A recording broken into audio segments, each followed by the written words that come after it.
మన ప్రభు అయిన యేసుక్రీస్తు వారు తండ్రి యొక్క చిత్తానుసారంగా ఆయన లోకమునకు ఆత్మస్వరూపైనటువంటి ఆయన నరవతారిగా అవతరించి తన 30వ ఏట బాప్తిసం పొంది పరిశుద్ధాత్మ చేత అభిషేకించబడి శోధించబడి ఆయన తన పరిచర్య ప్రారంభించాడు. దేవుని రాజ్యము సమీపించింది, మీరు మారు మనసు పొందండి, సువార్తను నమ్మండి ఆయన ప్రకటిస్తూ రోగులను స్వస్థపరుస్తూ దయ్యములను వెళ్ళగొడుతూ అనేకమైనటువంటి అద్భుతాలు చేస్తూ ఉన్నారు. ఆ కారణంగా అనేక మంది ఆయనను గూర్చిన వారు యెరూషలేము, యూదయ, సమరయ, ఆ గలిలయ ప్రాంతంలో ఉన్న వారందరూ కూడా ఆయన గూర్చిన మాటలు విని ఆయన ద్వారా స్వస్థత పొందుటకును, ఆయన ద్వారా దయ్యపు శక్తులను విడుదల పొందుటకును, ఆయన ద్వారా ఉపదేశించబడుటకును అనేక మంది ఆయన ఎదుగు వచ్చినప్పుడు వారితో ఆయన ఇలా మాట్లాడుతున్నాడు. ఏమని? ప్రయాసపడి భారము మోసుకొనుచున్న సమస్త జనులారా నా యొద్దకు రండి, నేను మీకు విశ్రాంతి కలుగచేతను. నేను సాత్వికుడను దీన మనస్సు గలవాడను గనుక మీ మీద నా కాడ ఎత్తుకొని నా యొద్ద నేర్చుకొనండి, అప్పుడు మీ ప్రాణములకు విశ్రాంతి దొరుకుతుంది. ఎప్పుడు ప్రాణములకు విశ్రాంతి దొరుకుతుంది? శరీరానికి విశ్రాంతి పడక మీద కానీ, లేక మనం నిద్రపోతున్నప్పుడు కానీ, లేక వేరే రకంగా మన శరీరమునకు విశ్రాంతి దొరుకుతుంది. విశ్రాంతి తీసుకున్నప్పుడు మనలో ఉన్న అలసట, నీరసము, నిస్సత్తువ తొలగి నూతన బలాన్ని, నూతన ఉత్తేజాన్ని కలిగి మరొక రోజు పనిచేయడానికి మనకి శరీరానికి బలమిస్తుంది. కానీ ఇక్కడ అంటాడు, అక్కడ దేనికి రాయబడింది? మీ ప్రాణములకు ఏమి దొరకాలి? విశ్రాంతి దొరకాలి. మన ప్రాణం లేక మన ఆత్మకు విశ్రాంతి దొరకాలి. ఎప్పుడు విశ్రాంతి దొరుకుతుందంటే మన ప్రభు అయిన యేసుక్రీస్తు వారి యొద్దకు వెళ్ళి ఆయన కాడిని మన మీద ఎత్తుకొని ఆయన యొద్ద మనం నేర్చుకున్నప్పుడు. స్తోత్రం చెప్పండి. హల్లెలూయా. ఈరోజు మనము నేర్చుకొనుట, దేవుని యొద్ద నుండి నేర్చుకొనుట, లేక యేసు ప్రభు యొద్ద నుండి నేర్చుకొనుట. కీర్తన గ్రంథం 34వ కీర్తన 11వ వచనం ఒకసారి ఎవరైనా చదవండి. పిల్లలారా మీరు వచ్చి నా మాట వినుడి. ఈ మాటలు ఎవరు చెప్తున్నారు? మన యొక్క సృష్టికర్త అయినటువంటి యెహోవా చెప్తున్నాడు. ఏమని? పిల్లలారా మీరు వచ్చి. ఇక్కడ క్రొత్త నిబంధనలు యేసు ప్రభు ఎవరు చెప్తున్నారు? ప్రయాసపడి భారం మోయుచున్న సమస్తమైన వారులారా నా యొద్దకు రండి, నా యొద్ద నేర్చుకుని అంటున్నాడు. మన ప్రభువైన యేసుక్రీస్తు వారు కూడా యోహాను సువార్త 13వ అధ్యాయము 33వ వచనంలో ఆయన కూడా శిష్యులతో ఇలా మాట్లాడుతున్నాడు. దయచేసి గమనించండి. అమ్మా, పిల్లలారా ఇంకా కొంతకాలం నేను మీతో ఉంటాను. ఇక్కడ యేసు ప్రభు వారు తన యొద్దకు వచ్చిన శిష్యులతో సంబోధిస్తున్నాడు. ఏమని చెప్పాలి? నిజానికి శిష్యులారా అనాలి. కానీ ఇక్కడ శిష్యులారా అనుకుంటే ఏమన్నాడు? పిల్లలారా అంటున్నాడు. 21వ అధ్యాయం. ఆయన చనిపోయి సమాధి చేయబడి తిరిగి లేచి పరలోకానికి వెళ్ళి ఆయన తిరిగి లేచిన తరువాత తప్పిపోయినటువంటి తన శిష్యులను ఆయన సందర్శిస్తూ ఆయనతో కూడా ఇలా మాట్లాడుతున్నాడు. 5వ వచనం. పిల్లలారా భోజనమునకు మీ యొద్ద ఏమైనా ఉన్నది. ఇక్కడ పిల్లలారా అనేటువంటి మాట మళ్ళీ ఎవరితో మాట్లాడుతున్నాడు? ఆయన శిష్యులతోనే మాట్లాడుతున్నాడు. ఇక్కడ శిష్యులు ఎవరెవరు ఉన్నారయ్యా అంటే పేతురు, మరియు అక్కడ మనం చదివితే ఆ సీమోను పేతురు, దిదుమానబడిన తోమా, గలిలయలోని కానా ఊరువాడు నతానియేలు, జెబెదయి కుమారులైన యాకోబు, యోహానులు, ఆయన శిష్యులలో మరి 2. వీళ్ళు మొత్తం ఎంతమంది అంటే 7. ఎంతమంది అండి? 7. 13వ అధ్యాయంలో శిష్యులతో అక్కడ మాట్లాడుతున్నాడు. యేసయ్య వారి పాదాలను కడిగి పట్టుతో తుడిచిన సందర్భంలో వారితో మాట్లాడుతున్నాడు, పిల్లలారా నేను మీతో కొంతకాలం ఉంటానని. ఇక్కడ మరలా పేతురు, యాకోబు, యోహాను, తోమా, నతనీయులు మరీ తగ్గుతున్నాడు. ఏమని? పిల్లలారా. అక్కడ మనం కీర్తనలు ఏమని చదువు? యెహోవా అంటున్నాడు, అక్కడ కూడా ఆయన పిల్లలారా. అంటే ప్రపంచంలో ఉన్నటువంటి మానవులందరూ ఎవరికి పిల్లలయ్యా అంటే సృష్టికర్త యెహోవాకు పిల్లలు. అలాగే ప్రభువైనటువంటి యేసుక్రీస్తు వారికి కూడా పిల్లలు. ఎందుకంటే తండ్రి, కుమార, పరిశుద్ధాత్మ త్రియొక్క దేవుడు, ఆయన కూడా మనం అందరం ఆయనకి పిల్లలు. అందుకే ఈరోజు చాలా పోస్టర్ పెట్టుకున్నారు. ఈ రోజు ఏ రోజు అంటే మదర్స్ డే అట. మదర్స్ డే, తల్లుల దినోత్సవం. నిజానికి చెప్పాలంటే మనకి మాటలు ఎవరు నేర్పిస్తారు? మాటలు, పాటలు అన్ని ఎవరు నేర్పుతారని తల్లి. నా స్టేటస్ లో మీరు చూసే ఉంటారు. మా 5వ కుమారుడు, కుమార్తె వాళ్ళ అమ్మ చెబుతుంది తాతయ్య తాతయ్య అని. ముద్దు పెట్టు అంటే ఆ ఫోటోకి ఆ సంవత్సరం ఒక మాసం పిల్ల ఏం చేస్తుంది? తాతయ్యకి ముద్దు పెడుతుంది. అది చూస్తే నేను ఆశ్చర్యపోయాను. నిజానికి చెప్పాలంటే ఆ తాతయ్య ఎవరో అమ్మాయికి తెలియదు, ముద్దు పెట్టాలని తెలియదు. కానీ ఎవరు నేర్పుతున్నారు? తల్లి నేర్పుతూ ఉంది.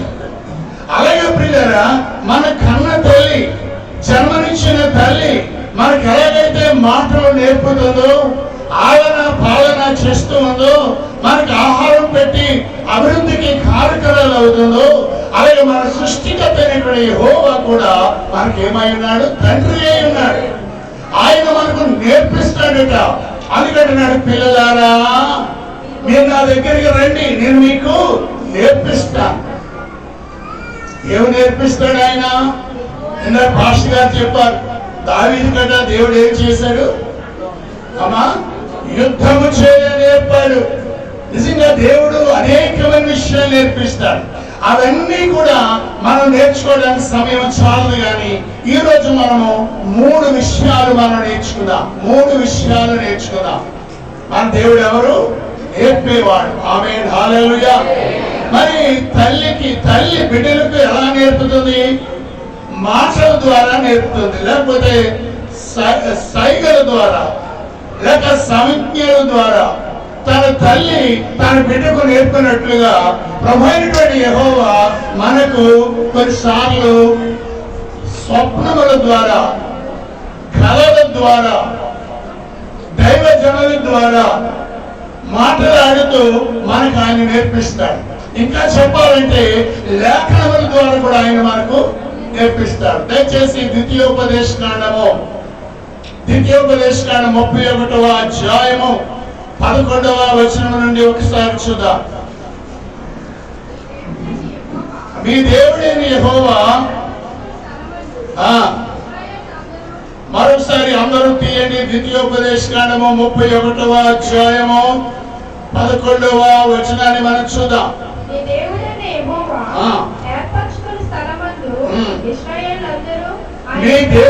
యెహోవా ఏర్పరచుకున్న స్థలమందు ఇశ్రాయేలీయులందరూ ఆయన సన్నిధిని కనబడి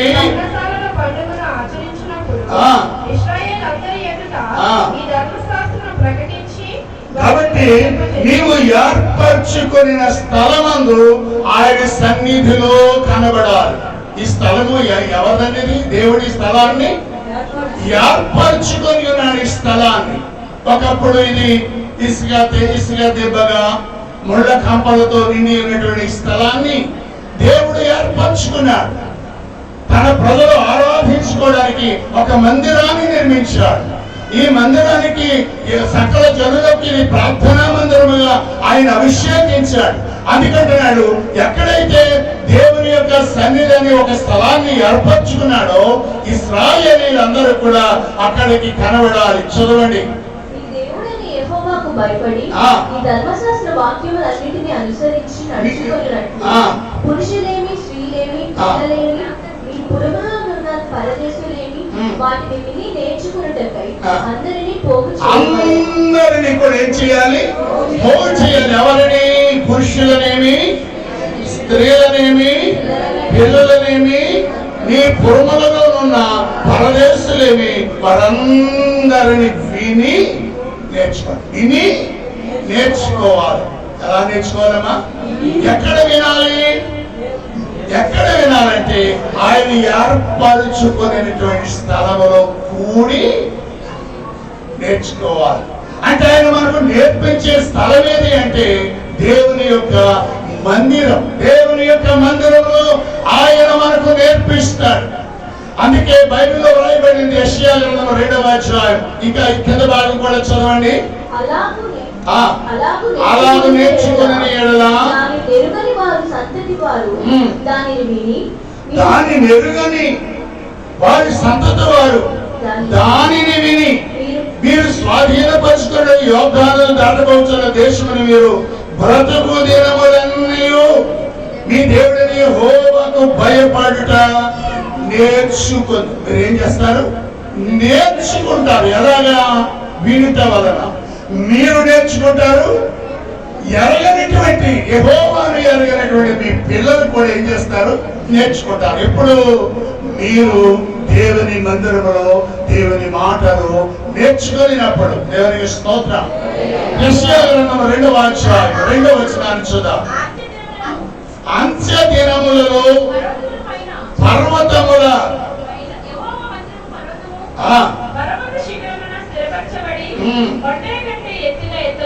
అంత్య దినములలో జరగబోయే సంఘటన గురించి యెషయా ప్రవచిస్తూ ఉన్నాడు. ఏమంటున్నాడు?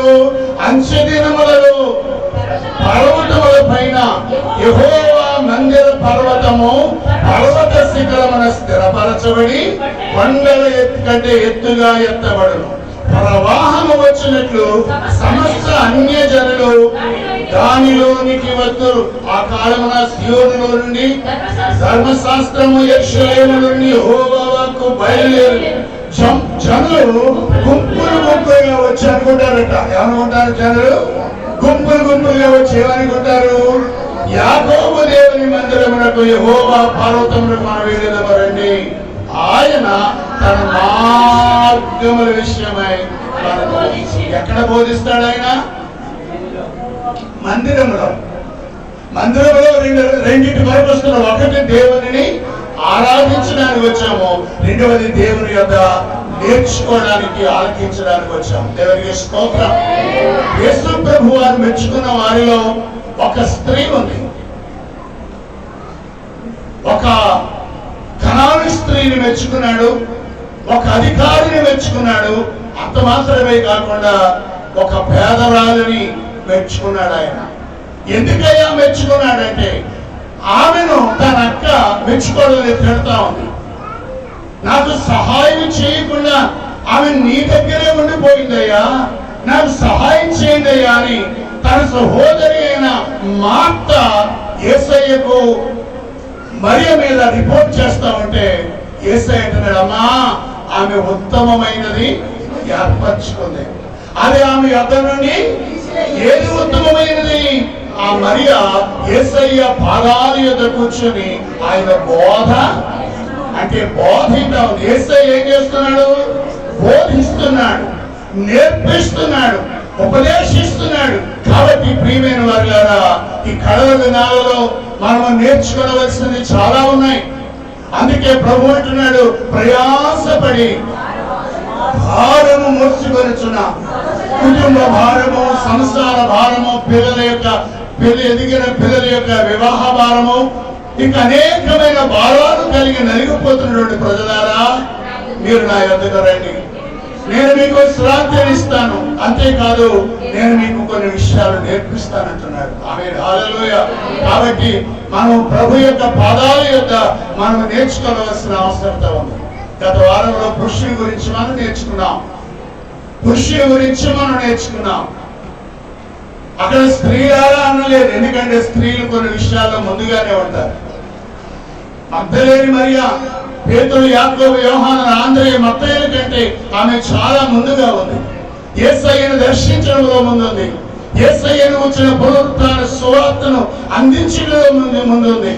యేసు ప్రభు వారికి ఏదో ఒకటి ఇవ్వాలని ఆతృతతో సుగంధ ద్రవ్యాలు తీసుకొని ఆ సమాధి దగ్గరికి వెళ్ళిన వారిలో స్త్రీలు ఉన్నారు. స్త్రీలని పిలిస్తేనే కానీ రాలేదు పేతురు యాకోబు, ఆ పేతురు యోహానులు కనుక వచ్చారు. ఆ ముందుగా ఉన్నారు ప్రియులారా. అందుకే గత వారం మనం నేర్చిన పురుషులారా, కేవలం పురుషులారా మీరు ప్రతి స్థలమందును కోపమును సంశయమును లేని వారే పవిత్రమైన చేతులెత్తి పురుషులారా మీరేం చేయాలి? ప్రార్థన చేయాలి. ప్రార్థన చేయాలి. స్త్రీలు ప్రార్థిస్తున్నారు, ఉపవాసం ఉంటున్నారు, కన్నీరు కార్చి ప్రార్థన చేస్తున్నారు, గంటల తరబడి ప్రార్థన చేస్తున్నారు. కానీ పురుషులైన వారు ఒకవేళ వస్తున్నారేమో, కూర్చుంటున్నారేమో, వెళ్ళిపోతున్నారేమో, ఒకవేళ పురుషులు ప్రార్థించేవారు చాలా తక్కువ ఉన్నారేమో. ప్రియులారా, ప్రభు అంటున్నాడు, నేను మీకు ఏం చేస్తాను? నేర్పుతా. ఏం చేస్తాను? మీకు నేర్పుతా. అందుకే యేసు ప్రభు యొక్క శిష్యులు యేసయ్యను గమనిస్తూ ఉన్నారు. వీరిలో యేసయ్య శిష్యులలో కొందరు ఇంతకు ముందు ఎవరి శిష్యులు? బాప్తిస్మమిచ్చు యోహాను శిష్యులలో కొందరు శిష్యులు ఉన్నారు. బాప్తిస్మమిచ్చు యోహాను గురించి వారికి తెలుసు, పరిసయ్యుల గురించి తెలుసు, వారు లేఖనములను గ్రహించడం వలన మోషే గురించి తెలుసు. మోసే శిష్యులు ఎలా ఉండేవారు, పరిసయ్యులు ఎలా ఉండేవారు, యోహాను శిష్యులు ఎలా ఉండేవారు వాళ్ళకి తెలుసు. కానీ యోహాను శిష్యుల కంటే, లేకపోతే యోహాను కంటే గొప్ప కార్యాలు చేస్తున్నాడు యేసయ్య. బాప్తిస్మమిచ్చు యోహాను యేసయ్య చెప్పాడు, ఏమని? నా వెనుక వచ్చేవాడు నాకంటే శక్తిమంతుడు, అతని చెప్పుల వారు ఇప్పటికైనా నేను పాత్రుడను కానని చెప్పాడు.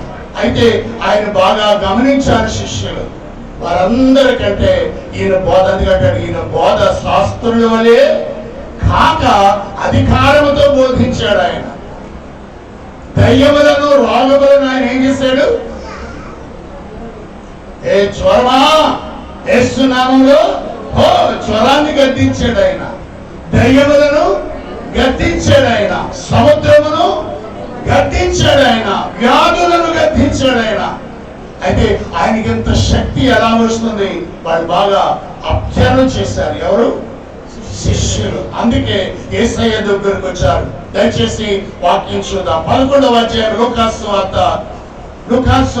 11వ అధ్యాయం మొదటి వచనాన్ని చూద్దాం. ఆయన ఒక చోట ప్రార్థన చేయుచుండెను.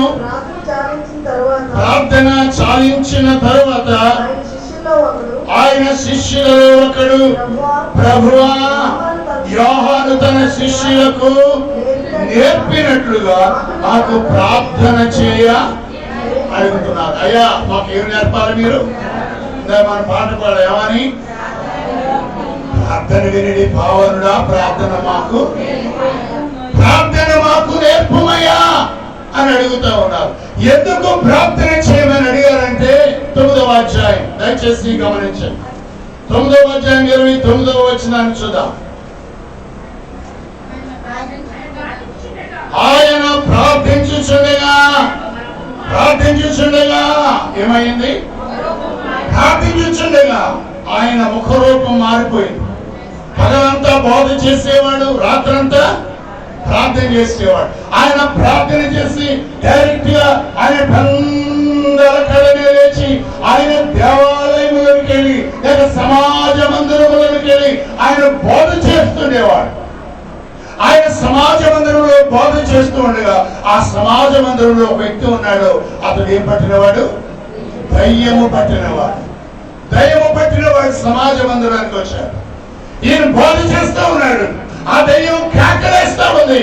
యేసు ప్రభు వెంటనే, దయ్యమా, ఈ మనిషిని వదిలిపో అనగా దయ్యం వదిలిపోయింది. ఆ ప్రజలందరూ ఆశ్చర్యపోతున్నారు. ఈయన ఈ మందిరానికి రావడానికి ముందు ఆయన ఏం చేశాడు? అందరూ చెప్పాలి. మందిరానికి రాకముందు ఏం చేశాడు? టీవీ చూసి వచ్చాడా? దారం ఆడ మీద ఏదో కబుర్లు చెప్పుకుంటూ వచ్చారా? మరాలకు వస్తున్నా మందిరానికి వచ్చే ముందు.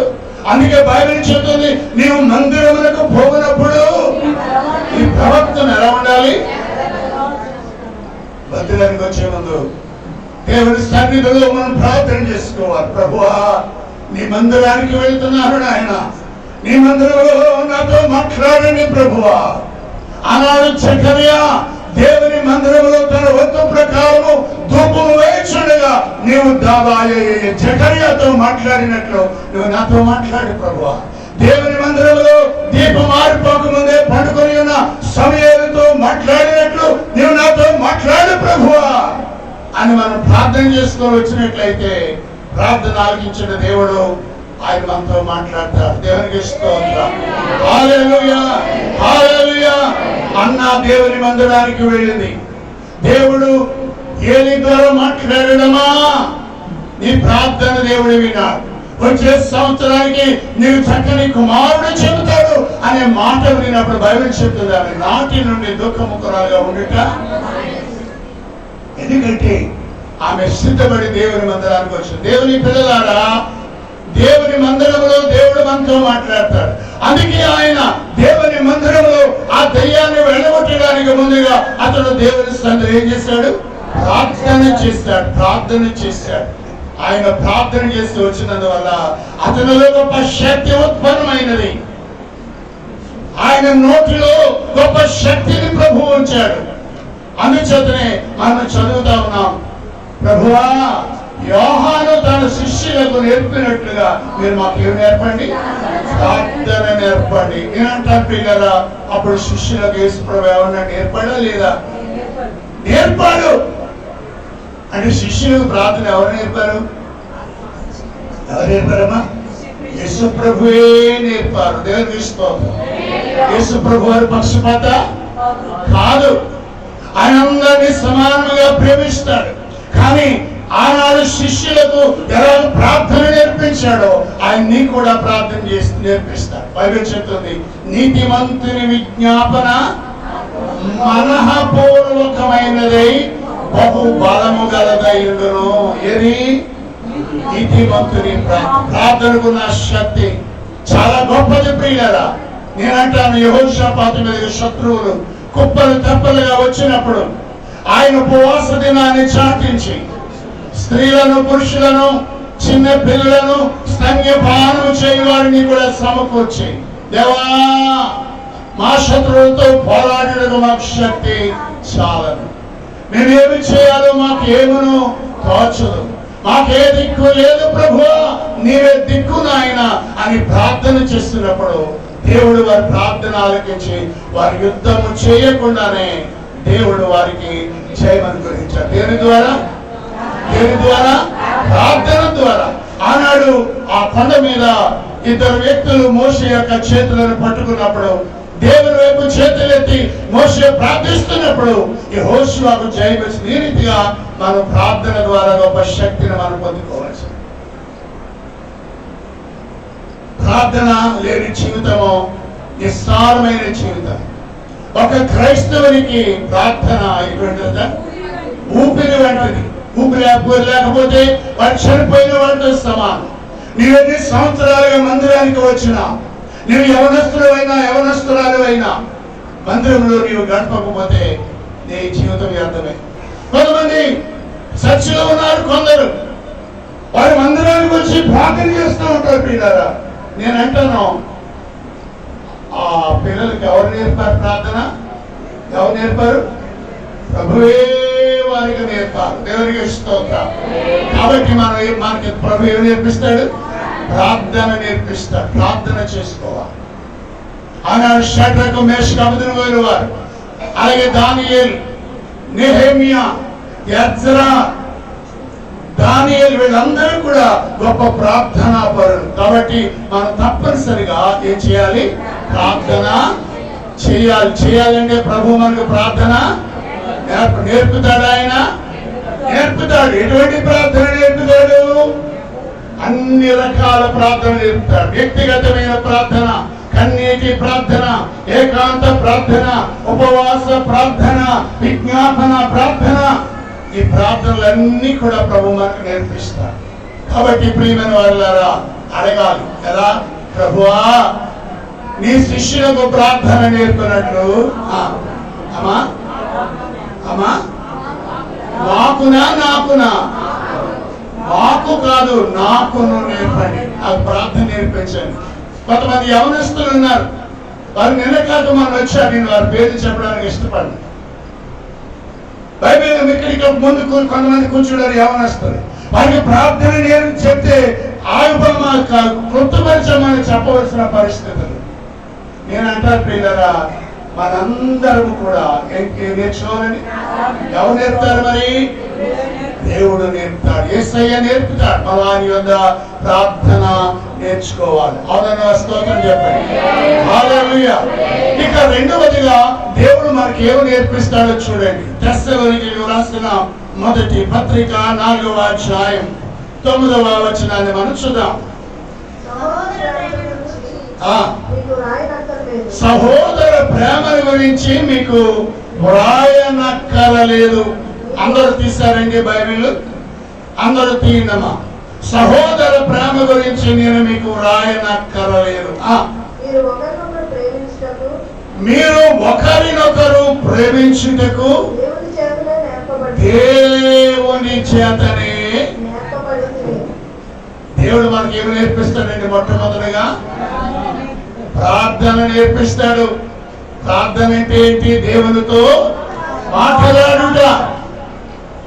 దేవునికి మనకి సంబంధం పెరగాలంటే మన కొన్ని విషయాలని దేవునికి తెలుసు. గత శుక్రవారం చెప్పుకున్నాం.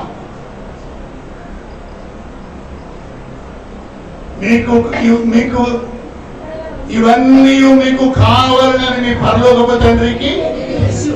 మీకు అక్కర్లేనున్నవేమో మీ పరలోకపు తండ్రికి తెలియను. ఆయన అడుగుని అన్నాడు. కాబట్టి మనం ప్రార్థన ద్వారా ప్రభువుని అడగాలి. ఎంత కఠినమైందైనా అడగవచ్చు, కఠినమైంది అడగవచ్చు. ఆయన జవాబు ఇవ్వగలిగింది అంటే అన్నిటికీ జవాబిస్తాడు. ఒకవేళ నువ్వు అడిగినది సరైనది కాకపోతే అది సరైనది కాదు అని చెప్తాడు. ఒక ఆవిడ యేసయ్య దగ్గరికి పరిగెత్తుకొని వచ్చిందా?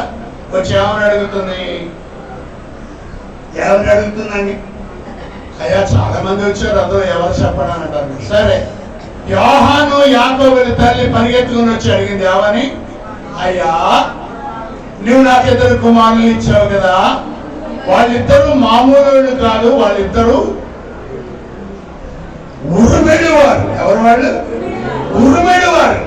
అందులో ఒక అతను నీ రొమ్మున అనుకున్నవాడు. ఇంకా చెప్పాలంటే ఒక అతను నువ్వు బాగా ప్రేమించావు. మీకు జ్ఞాపకం ఉందో లేదో, ఒకసారి మీరు వాళ్ళందరూ ఒక ఊళ్ళో వెళ్తా ఉంటే మిమ్మల్ని ఊళ్ళోకి రానివ్వకుండా వాళ్ళు అడ్డుకున్నారు. అప్పుడు నా కొడుకులు ఇద్దరు ఏమన్నారు? నీకు జ్ఞాపకం ఉందా? ఏమన్నారు? ప్రభువా వీడు నిన్ను చేర్చుకోవడానికి ఆటంకపరుస్తున్నారు. ఆనాడు జ్ఞాపకం ఉందా?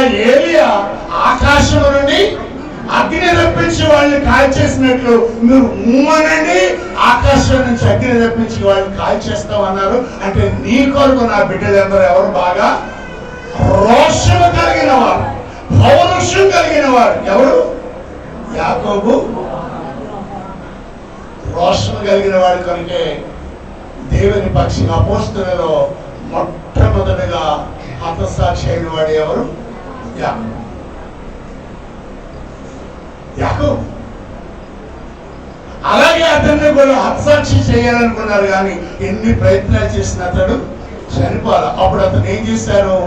పద్మాసు దీపానికి పరవాసిగా పని చేస్తారు.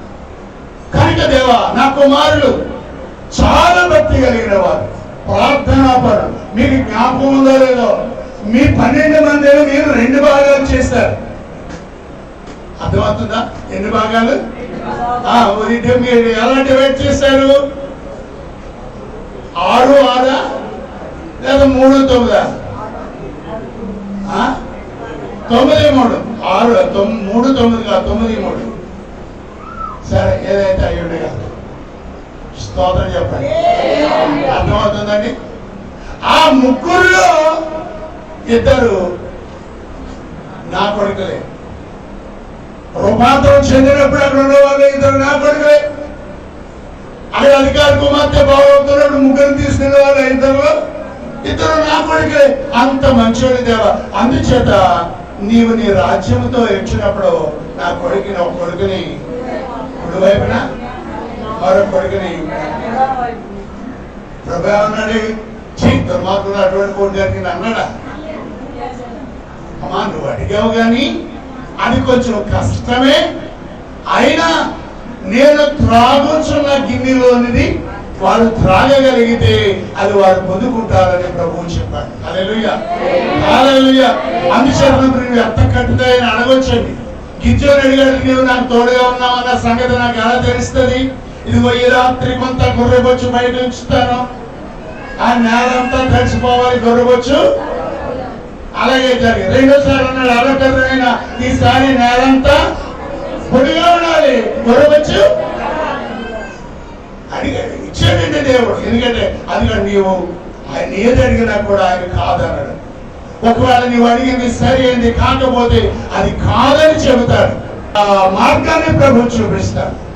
ఏలియా అడిగాడు, ఏమని? ప్రభువా నన్ను తీసుకెళ్ళిపోను ఆయన, ఆ యజబేలు చేతులు సచ్చే కంటే నీవే తీసుకెళ్ళిపో బాబోయ్ అన్నాడు.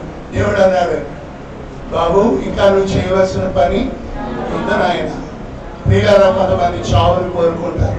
ఎందుకండి నా బ్రతుకు ఎందుకండి నా బ్రతుకులో సంతోషం లేదు, నా భర్త నన్ను వదిలేస్తాడు, నా తల్లిదండ్రులు నన్ను విడిచిపెట్టేస్తాడు, నా బంధువులు స్నేహితులు నాకు దూరం అయిపోయారు, నాకు ఆర్థికంగా శారీరకంగా మానసికంగా ఎన్నో సమస్యలు ఉన్నాయి, నేను బ్రతికి ఎవరి కొరకు బ్రతకాలి, ఎవరు ఉద్ధరించాలి అని కొన్నిసార్లు మనం అనుకుంటాం. కానీ ప్రియులారా, నీ పట్ల దేవునికి ఒక ప్రణాళిక ఉంది.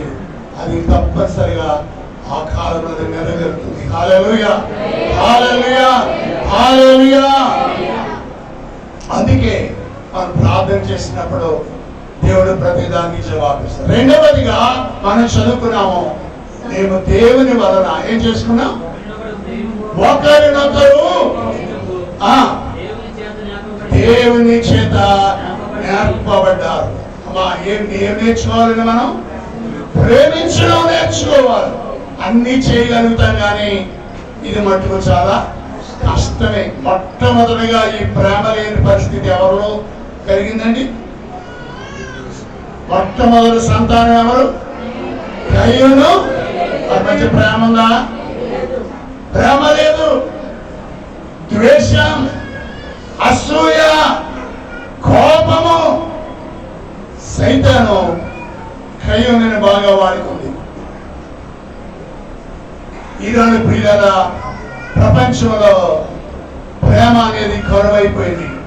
ప్రేమ స్థానంలో ద్వేషము, అసూయ, కోపము, పగ రగిలిపోతూ ఉంది.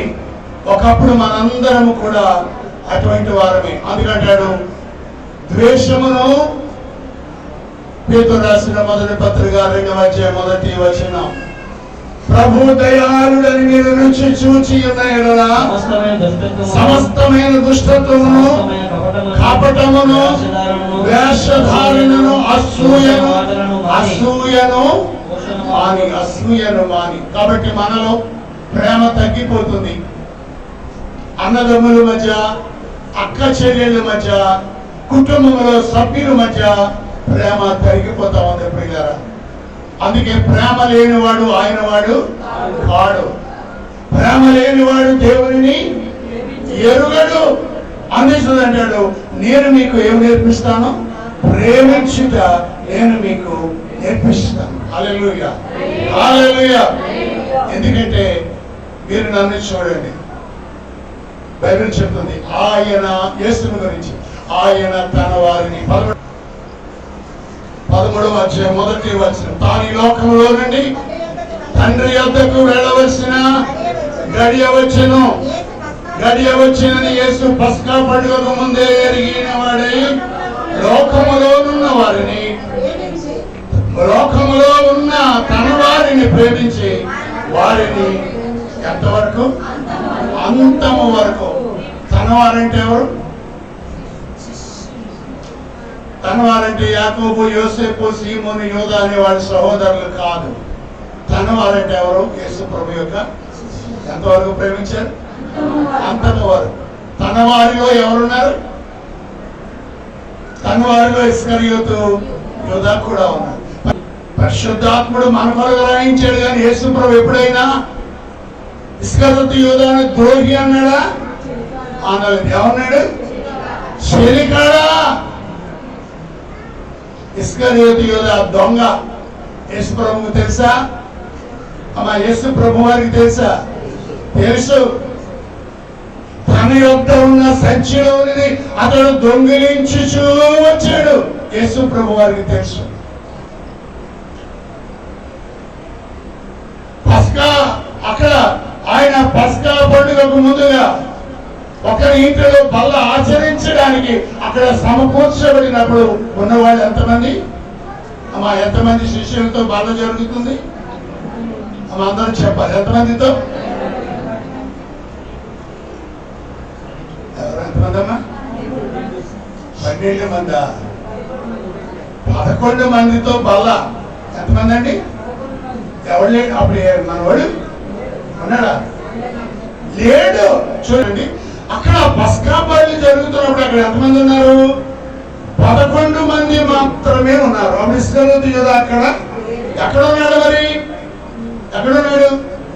ప్రధాన యాజకుల దగ్గర ఉన్నాడు. వారితో మంతనాలు ఆడుతున్నాడు. ఇక్కడ బల జరుగుతూ ఉండగా అకస్మాత్తుగా అక్కడికి వచ్చి అతను బలం తీసుకున్న సందర్భాన్ని మనం గమనిస్తా ఉన్నాం. అయితే అతను ఎక్కడికి వెళ్ళాడు? యేసయ్యకి తెలుసా? తెలిసిన వెంటనే నువ్వు ఎక్కడికి వెళ్ళి తిరుగుతూ వచ్చావురా ఇప్పుడు అని అడిగాడా? బలం ఇచ్చాడా? ఇచ్చాడు. ఎందుకంటే ఆయన అందరినీ కూడా సమానంగా ప్రేమిస్తున్నాడు. హల్లెలూయా. ఈ ప్రేమించడం అనేది ఆయన కూడా నేర్చుకున్నాడు. అందుకే 8వ అధ్యాయం యోహాను సువార్త 8వ అధ్యాయం 28వ వచనాన్ని చూద్దాం. చదవండి.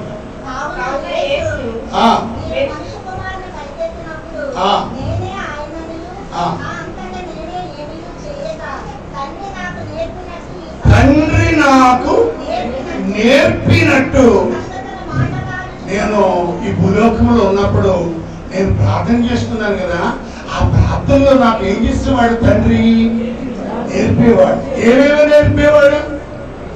ఎలా బోధ చేయాలో, ఎలాగ గద్దించాలో, ఎలాగ వారిని ఒప్పించాలో అన్నీ కూడా తండ్రి అయిన దేవుడు ప్రభువైన యేసుక్రీస్తు వారికి నేర్పుతూ ఉండేవాడు. ఆమేన్. హల్లెలూయా. అందుచేత ప్రియులారా, యేసు ప్రభువారు ఆయన తన వారిని అంతము వరకు ప్రేమించాడు. దేవుడు ఏ రీతిగా మంచి వారిని చెడ్డవారిని ప్రేమించి అందరి పొలాల మీద వర్షాన్ని కురిపింపజేస్తూ సూర్యుని ఉదయింపజేస్తూ ఉన్నాడో, అందరినీ ఎలా ప్రేమిస్తున్నాడో యేసు ప్రభు వారు కూడా అందరినీ ప్రేమించాడు. దేవుడు లోకమును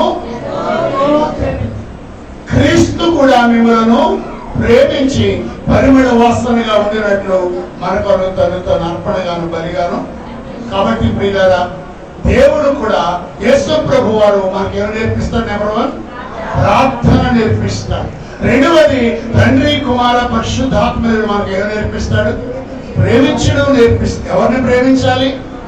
నీ తండ్రి అయిన దేవుని పూర్ణ హృదయంతోనూ, పూర్ణ మనస్సుతోనూ, పూర్ణ ఆత్మతోనూ తండ్రి అయిన దేవుని. రెండవది నిన్ను వలె నీ పొరుగు వారిని. మూడవది మీరు సర్వోన్నతుడైన దేవుని కుమారులైనట్లు మీ శత్రువులను ఎవరు ప్రేమించాలి? శత్రువులను ప్రేమించాలి. స్తోత్రం చెప్పండి. హల్లెలూయా. దావీదుకి శత్రువు ఎవరు?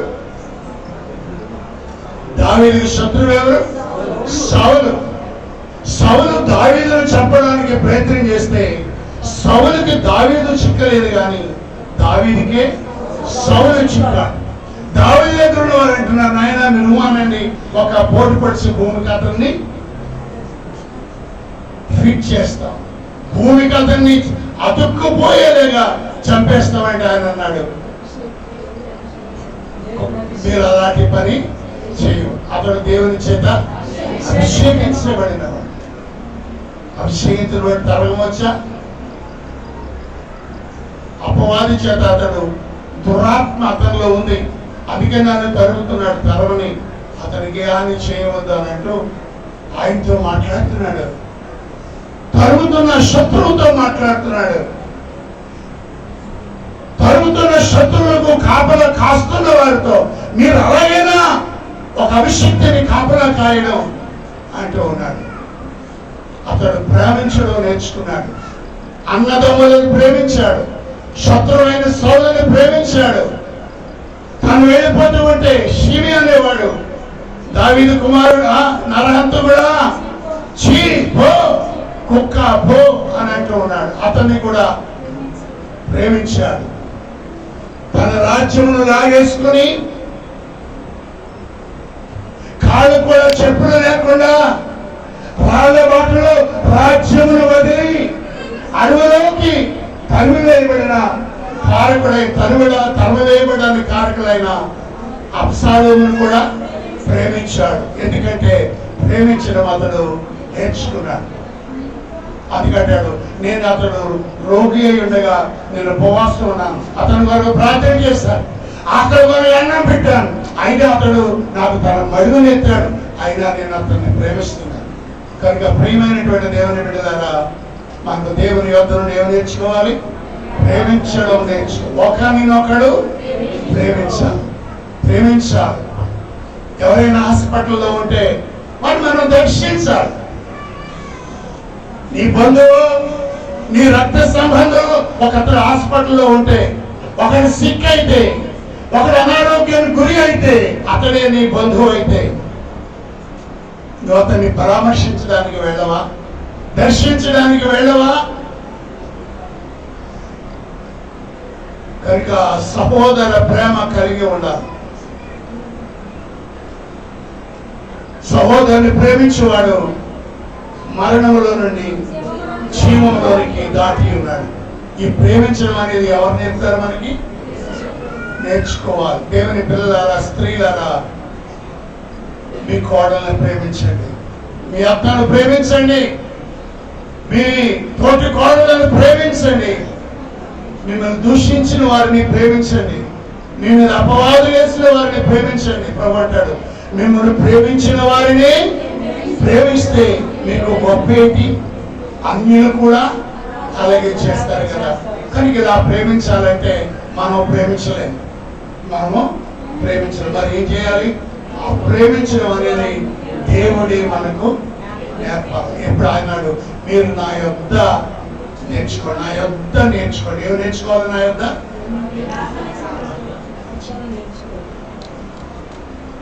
3.5 సంవత్సరాల్లో సంవత్సరం 9 మాసాలు దేనిలో గడపని నేను ప్రార్థనలో. అది యేసు శరీరధారి అయిన దినములలో మహారోదనముతోనూ కన్నీళ్లతోనూ తను మరణం నుండి రక్షింపగల వారికి ప్రార్థనలను యాచనలను సమర్పించినందువలన ఆయన అంగీకరించబడ్డారు. హల్లెలూయా, హల్లెలూయా. ఏ తల్లి ప్రార్థన నేర్చుకుంటుందో, ఏ పురుషుడు ప్రార్థన నేర్చుకొని ప్రార్థనా జీవితాన్ని కలిగి ఉంటారో వారు గొప్ప దీవించబడతారు. అందుకంటున్నాడు, ఇదిగో నువ్వు యెరూషలేము వెళ్ళు, ఎవరైతే దేవుని ప్రజల కొరకు విలాపన చేస్తున్నారో వారి లలాటముల మీద గుర్తు వేయి. ఎవరి మీద, ఎవరి నొసటి మీద అయితే గుర్తుంటుందో వారు మాత్రమే ఉగ్రత నుండి తప్పించబడతారు. కాబట్టి ప్రియులారా, ప్రార్థన చేద్దాం. నా ప్రార్థన ఏంటి శక్తి కలదనుకున్నా, నిజమే, నీ ప్రార్థనలో శక్తి లేదు. కానీ నీ ప్రార్థన చేసినప్పుడు పరలోకములో నుండి దేవుడు ఒక దూతను పంపిస్తే ఆ పరలోకములో నుండి వచ్చిన దూత తన దగ్గర ఉన్నటువంటి ఆ ధూప ద్రవ్యములను, ధూప ద్రవ్యాలంటే మనకు తెలిసిన ద్రవ్యం ఒకటి చెప్పండి. అనేసాలండి మనం ఇంతకుముందు ప్రతి ఆడవాళ్ళు స్నానం చేయిన తర్వాత ఏం చేసేవారమ్మా? సాంబ్రాణి పొగ. ఇప్పుడు సాంబ్రాణి పొగలి మరియు సువర్ణ ధూపార్తి చేత పట్టుకుని ఉన్న వేరొక దూత వచ్చి ఎదుట బలిపీఠం ఎదుట నిలువగా సింహాసనము ఎదుట ఉన్న సువర్ణ బలిపీఠము పైన సువర్ణ బలిపీఠము పైన పరిశుద్ధులందరి ప్రార్థనలతో కలుపుటకై. అమ్మా ఎవరి ప్రార్థన? పరిశుద్ధుల ఎవరి ప్రార్థన అండి? నువ్వు చిన్నోడువా పెద్దోడువా? నువ్వు ఎంత ప్రార్థన చేస్తావా? చిన్న ప్రార్థన చేస్తావా? నీ ప్రార్థనలో బలమైన పదాలు ఉన్నాయా? మన పాటలు ఈజీగా ఉంటాయి. బాప్టిస్ట్ వారి పాటలు పాడగలరా? ఏమండి? త్రాహిమాం అనేది పాట. త్రాహిమాం అంటే ఎవడు మనకు తెలియదు. ఆ నోట్లు తిరగవండి. నేను వాడిని విమర్శించడం కాదు, అందులో అర్థం ఉంటుంది కదా. అందుకని అది రాసినాడు ఎవరు? పెద్ద పెద్ద పండితులు, చౌదరి గారు, పురుషోత్తమ చౌదరి గారు, ఇంకా ఎవరో మహానుభావులు బాగా చదువుకున్న వాళ్ళు రాశారు. అవన్నీ మనకు అర్థం కావు. అర్థమవుతుందండి? నీ ప్రార్థన అటువంటి ప్రార్థన అక్కర్లా. నీ ప్రార్థన నీ ప్రార్థన నీ భార్య నవ్వచ్చు, నీ ప్రార్థన నీ పిల్లలు నవ్వచ్చు, నీ ప్రార్థన నీ సీనియర్లు నవ్వచ్చు, కానీ నీ ప్రార్థన ఎటువంటి ప్రార్థన కాదు. నీ ప్రార్థన ఏమై ఉండాలి? పరిశుద్ధత కలిగిన ప్రార్థన అయి ఉండాలి. దేవునికి స్తోత్రం. ఎవరి ప్రార్థనలు? పరిశుద్ధులందరూ. ఎవరు పరిశుద్ధులండి? ఎవరైతే యేసు ప్రభు నమ్ముకున్నారో, యేసు రక్తము చేత కడగబడిన వారందరూ పరిశుద్ధులు. స్తోత్రం. హల్లెలూయా. దేవుడు నీకు పవిత్రమైన పదవులు ఇచ్చాడు. ఒకప్పుడు ఈ పదవులతో చుట్టా బీడీ సిగరెట్ కాల్చేవాడు, ఒకప్పుడు ఈ పదవులతో కళ్ళు తాగేవాడు, ఈ పదవులతో మరి ఆ మత్తు పదార్థాలు తాగేవాడు, ఈ పదాలతో మాదక ద్రవ్యాలు తీసుకునేవాడు. ఈరోజు దేవుడు తన అగ్ని చేత నీ పెదవులను పవిత్రపరిచాడు, నీ చూపులను పవిత్రపరిచాడు, నీ ఆలోచన విధానాలను దేవుడు మార్చాడు. కాబట్టి నువ్వు ప్రార్థన చేస్తే చిన్నవాడవైనా పెద్దవాడవైనా, ఇస్మాయిలు చావు బ్రతుకుల మధ్య ఉన్నాడు. అతను చావు చూడలేక రాత్రి అంత దూరం వెళ్ళిపోయి ఏడుస్తుంది అమ్మ. దేవుడు అన్నాడు, ఆగరు, నేను ఆ చిన్నవాని మొర. ఎందుకంటే ఇస్మాయిలు తన తండ్రి గారి నుండి ఎవరు నేర్చుకున్నాడు? ఇస్సాకు పొలంలో ధ్యానింపవేయను. ఎక్కడ నేర్చుకున్నాడు? నేర్చుకున్నాడు పిల్లలు. అందుకే పరిశుద్ధులందరి ప్రార్థనలో కలుపుటకే అతనికి బహు ధూపద్రవ్యములు ఇవ్వబడింది. అప్పుడు ఆ ధూపద్రవ్యముల పొగ పరిశుద్ధుల ప్రార్థనతో కలిసి. బాబు, నీ ప్రార్థన నా ప్రార్థన పైకి వెళ్దాం. ఈ ప్రార్థన మనం చేసిన ప్రార్థన ఎక్కడికి వెళ్దాం? కప్పు వరకు కూడా వెళ్దాం. అందుకన్నాడు, మీరు మీ ప్రార్థన పరమునకు వినబడినట్లు ఎప్పుడు మీరు ప్రార్థన ఎందుకు వినబడలేదు? మీరు ఇక్కడ గుర్తులాడుకుంటున్నారు, దెబ్బలాడుకుంటున్నారు, కలాయించుకుంటున్నారు. అంటే మీలో ఏమి లేదు? పరిశుద్ధత లేదు. అందుకే మీ ప్రార్థన ఎక్కడికి లేదు. అందుకే అంటాడు, పరిశుద్ధుల ప్రార్థనలతో కలిసి దూత చేతుల నుండి పైకి లేచి దేవుని సన్నిధిని చేరెను. ఆమేన్. హల్లెలూయా, హల్లెలూయా. సహోదరి సహోదరుడా, నీవెంత ప్రార్థన చేస్తావనేది కాదు, ఎంత విలువైన మాటలతో ప్రార్థన చేస్తావని కాదు, కానీ నీ ప్రార్థన పవిత్రమైన పెదవులతో చేసిన ప్రార్థన అయి ఉండాలి. అందుకంటున్నాడు, ఆయన పాపుల మనవి నా హృదయమును పాపమును లక్ష్యము చేసిన ఎడలా పరమందున్న ప్రభు నా ప్రార్థన. కాబట్టి ప్రియులారా, ప్రార్థించుట.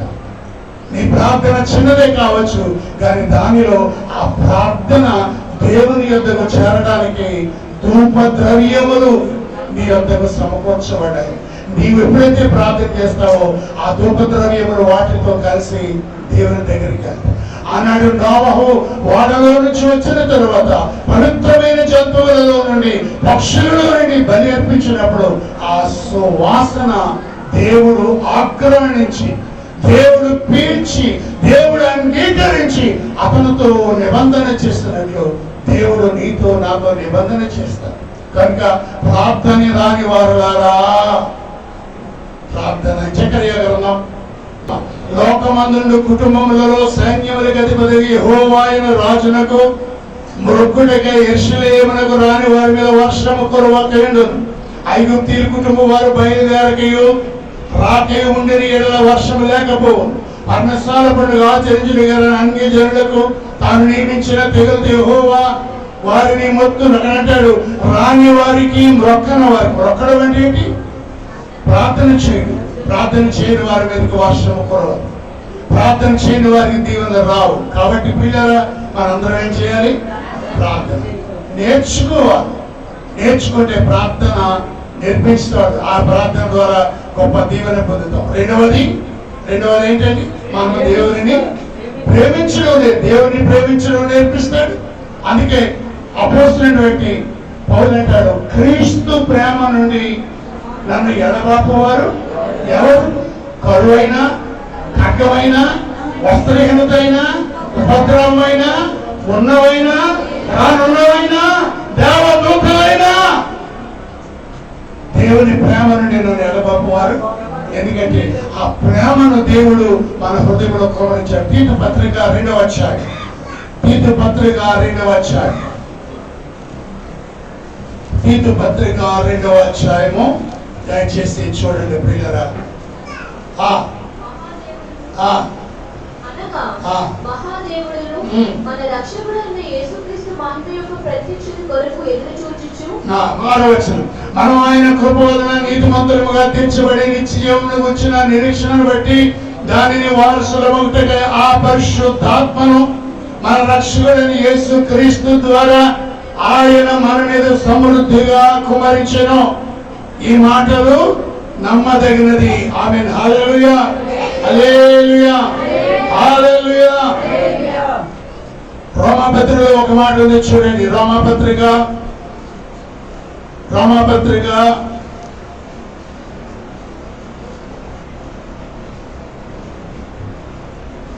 5వ అధ్యాయం 5వ వచనం. ఎందుకనగా ఈ నిరీక్షణ మనకు అనుగ్రహింపబడిన పరిశుద్ధాత్మ ద్వారా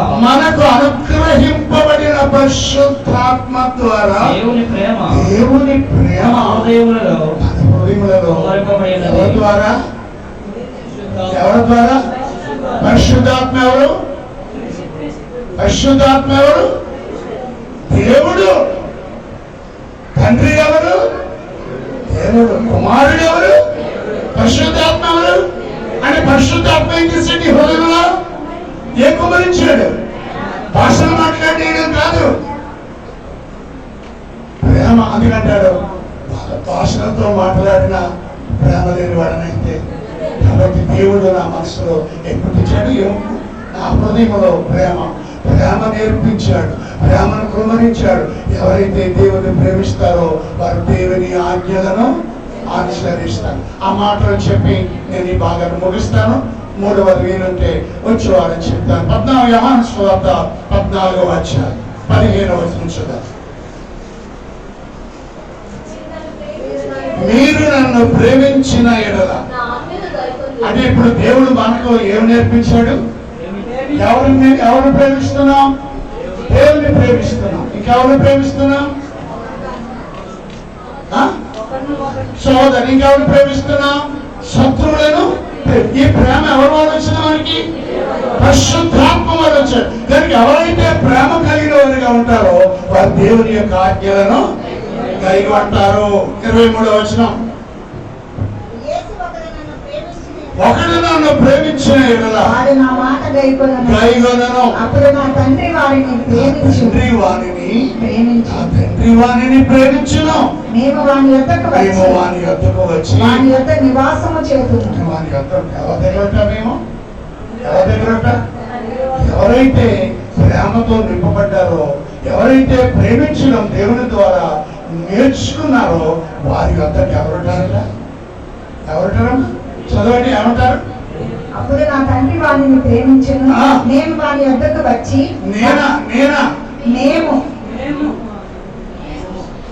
నేను కాదు, మేమంటే ఎవరు? తండ్రి కుమార్ ఇద్దరు కూడా అంట. మేము నీ యొద్దకు వచ్చి నివాసం ఉంటాం. నివాసం అంటే ఎక్కడ ఉంటాడు ఆయన? ఎక్కడ ప్రేమ ఉందో ఆయన అక్కడ ఉంటారు. ఎక్కడ ప్రేమ ఉందో వారు దేవుని యొక్క ఆజ్ఞలను పాటిస్తారు. సర్వలోకమునకు వెళ్ళి సర్వసృష్టికి సువార్తను ఆ మాటకు వారు విధేయులై సువార్తను ప్రకటించారు. చెదిరిపోయిన విశ్వాసులందరూ కూడా దేవుని ప్రేమించారు కాబట్టి సువార్త ప్రకటించండి అనే ఆజ్ఞను పాటించారు. దేవునికి స్తోత్రం. 6:16 మన ఎడల దేవునికి ఉన్న ప్రేమను మనం వెలిగిన వారమే దాన్ని నమ్ముకుని దేవుడు ప్రేమ స్వరూపి అన్నాడు. ప్రేమ యందు నిలిచి ఉండేవాడు దేవుని యందు నిలిచి ఉన్నాడు. దేవునికి స్తోత్రం. హల్లెలూయా. ఈ రోజు మనం నేర్చుకునేటువంటి అంశం ఏంటంటే ప్రభు అన్నాడు, భారం మోచిన వారు ఎందుకంటే నేను మీకు నేర్పిస్తాను. ఏమి నేర్పిస్తాడు? ప్రార్థన. రెండవది ఏమి నేర్పిస్తాడు? ప్రేమించడం నేర్పిస్తాడు. ఈ రెండు మనం కలిగినప్పుడు మనము దేవుని కొరకు బలమైన సాధనాలుగా వాడతాం. కాబట్టి మనందరము కూడా మన తల్లిదండ్రుల యొద్ద కంటే, గురువుల యొద్ద కంటే, దైవజనుల యొద్ద కంటే ముఖ్యంగా లేఖనములు చదువుట వలన, పరిశుద్ధాత్మ వలన, దేవుడి వలన నేర్పించబడదాం. అటువంటి కృప దేవుడు మనకు దయచేయను గాక. ఆమెను తలలు వంచండి, ప్రార్థన చేద్దాం. ప్రియమైన దేవుని పిల్లలారా, గతించిన దినాలని ప్రభు మనల్ని కాపాడి ఈ దినాన్ని మరొకసారి ఆయన మాట్లాడుతున్నాడు. యెహోవా తన జనాంగం సృష్టించిన వారిని పిల్లలారా అని పిలిచినట్లు యేసు ప్రభు వారు కూడా పిల్లలారా అని పిలుస్తున్నాడు. భారం వహించిన వారారా నా ఎదుట రండి, నేను మీకు నేర్పిస్తాను. నేను సాత్వికుడను, దీన మనసు గలవాడు, మీ లోపములను ఎత్తి చూపేవాడని కాదు, మీ లోటులను చూపి అసహించుకునేవాడని కాదు. నేను సాత్వికుడను రండి, నా ఇద్దరు మీకు నేర్పిస్తాను. ఏమి నేర్చుకోవాలి? శక్తివంతమైన ప్రార్థన నేర్పిస్తానంటున్నాడు. ప్రియమైన సోదరి సోదరుడా, సంవత్సరాల తరబడి వస్తున్నావు, బాప్తిసం పొందావు, కానీ ప్రార్థన ఇంకా రాదు నీకు. కానీ నీ ప్రార్థన ఎవరు నేర్పలేదనుకోవద్దు. నీకంటే వెనక వచ్చి వారు ప్రార్థన చేస్తున్నారు. నీ భార్య, నీ భర్త, నీ పిల్లలు, నీ కోడలు ప్రార్థన చేస్తున్నారు. నువ్వు ఇంకా ప్రార్థన చేయలేకపోతూ ఉన్నావు. యేసయ్యను అడుగు, ఆయన ప్రార్థన నేర్పిస్తాడు. శిష్యులకు ప్రార్థన నేర్పినట్లుగా ఆయన ప్రార్థన నేర్పిస్తాడు. ప్రార్థనలో ఉన్న శక్తి మరి దేనిలోనూ లేదు. మరి నువ్వు ప్రార్థన చేస్తున్నావా? నా ప్రార్థన ఏమింటావుడే అని అనుకోనక్కర్లేదు. నీవు యేసు రక్తము చేత కడగబడిన వాడవైతే, నీవు పవిత్రమైన పెదవులు కలిగిన వాడవైతే, నీవు చిన్న ప్రార్థన చేస్తున్నా చాలు. ఆ ప్రార్థన దేవుని ఎదురు చేరడానికి ధూపద్రవ్యములు పట్టుకొని దేవదూత నీ దగ్గర నిలబడింది. చిన్న ప్రార్థన చేస్తే చాలు, ఆ ప్రార్థన ఫలములకు వినబడతాయి. కొర్నేలీ, నీ ప్రార్థన వినబడినది. అన్నా, నీ ప్రార్థన వినబడినది. హిజ్కియా, నీ ప్రార్థన వినబడింది అని చెప్పిన దేవుడు నీ ప్రార్థన కూడా వింటాడు. అడుగు, ప్రార్థన నేర్పుతాడు. తల్లి తన బిడ్డలకు మాటలు నేర్పినట్లు ఆయన ప్రార్థన నేర్పిస్తాడు. అంతేకాదు ఆయన ప్రేమించడం నేర్పిస్తాడు. కొన్నిసార్లు సాతాను మనలో అసూయ, ద్వేషము పుట్టించి పగను కలిగిస్తాడు, ద్వేషాన్ని కలిగిస్తాడు. తల్లిని తండ్రిని ప్రేమించిన వారు, బిడ్డలను ప్రేమించిన వారు, అన్నదమ్ములను, అక్కచెల్లెలు, తోటికోడళ్ళు, అత్తమామలు, ఆడవచ్చులు ప్రేమించలేనటువంటి లోకం ఇది. మనము కూడా ఒకప్పుడు అలాంటి వారమే. కానీ యేసు ప్రభుని నమ్మిట వలన పరిశుద్ధాత్మ మన హృదయంలో ప్రేమను కృపరించాడు. నేను ప్రేమించినట్లు మీరును ప్రేమించండి, నేను క్షమించినట్లు మీరును క్షమించండి. నేను ఇస్కరియోతు యూదాను అంతము వరకు ప్రేమించాను. నన్ను అప్పగించడానికి వచ్చినప్పుడు కూడా చెలికాడా అని పిలిచాను. ఎందుకో తెలుసా? దేవుడు నాకు ప్రేమించడం నేర్పించాడు.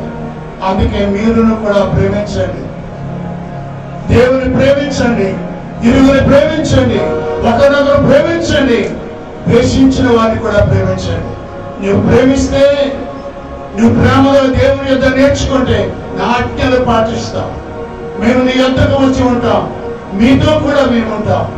అటువంటి ప్రార్థన, అటువంటి ప్రేమ దేవుడు మనకు నేర్పాలని మనం ఆశపడదాం. దేవా, ప్రార్థన చేయడం మాకు నేర్పించండి.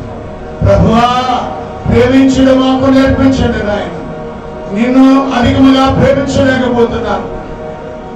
నా భార్య కంటే, నా భర్త కంటే, నా పిల్లల కంటే, నా ఉద్యోగము కంటే, లోకము కంటే నేను తక్కువగా ప్రేమిస్తున్నాను ప్రభా. వారందరికంటే భిన్నగా ప్రేమించే ఆ కృప నాకు ఇవ్వండి ప్రభా. ప్రార్థన చేద్దాం, ప్రార్థన చేద్దాం, ప్రార్థన చేద్దాం. ప్రేమ కలిగిన మా ప్రభువా, కృప కలిగేసయ్యా, నీకు వందనాలు. ఈ పగట పూట నీ మందిరానికి మనం తీసుకుని వచ్చావు, నీకు వందనాలు. ఆనాడు పిల్లలారా నేను మీకు నేర్పేదనని నీవు చెప్పినట్లుగా నీ కుమారుని క్రీస్తు ద్వారా కూడా మీరు మాకు నేర్పిస్తున్నారు ప్రభువా. మా జీవితానికి ఊపిరి వంటిది, శక్తివంతమైనది, మాకు కావలసినవన్నీ తెచ్చుకోవడానికి ఆయుధమైన ప్రార్థన మాకు నేర్పండి ప్రభువా. నేర్చుకున్న మేము ప్రార్థన నిర్లక్ష్యము చేయక, ప్రార్థన చేయటం మానక నిత్యము ప్రార్థించే కృపేవండి. ప్రార్థన రాని వారు చాలా మంది ఉన్నారు ప్రభువా. ప్రార్థన చేయడానికి సిగ్గుపడుతున్నారు. మీ వారికి ప్రార్థన నేర్పించండి. పవిత్రమైన పెదవుల నుండి ప్రార్థన చేయడం నేర్పించండి ప్రభువా. శక్తివంతమైన ప్రార్థన నేర్పించండి నాయన. పరమలకు చేరే ప్రార్థన నేర్పించండి. అంతేకాదు ప్రభువా, నిన్ను పూర్ణ మనసుతో, పూర్ణ హృదయంతో, పూర్ణ శక్తితో నిన్ను ప్రేమించుట నీ పరిశుద్ధాత్మ కుమరింపు ద్వారా మేము నీ ప్రేమతో నింపబడినప్పుడు చేయగలం. అటువంటి కృప మీరు మాకు ఇవ్వండి. ఇదిగో నీ పొరుగుని ప్రేమించే మనసు ఇవ్వండి, శత్రువులను ప్రేమించే మనసు ఇవ్వండి. మరి విశేషంగా ప్రభువా, నీ ప్రేమ ఉంటే మీ ఆజ్ఞలు పాటించగలుగుతారు, నీ మాట వింటారు, మీరు మాతో ఉంటారు ప్రభువా. అటువంటి ప్రేమ చేత మమ్మల్ని నింపండి. నీ ప్రేమను మాకు నేర్పించండి. నిన్న వాక్యం అందరి హృదయాలలో ఫలింపచేయండి. మహిమ పొందండి. యేసు నామమున అడుగుచున్నాము తండ్రి. ఆమేన్. అందరూ దేవస్థానంలో కూర్చోనండి.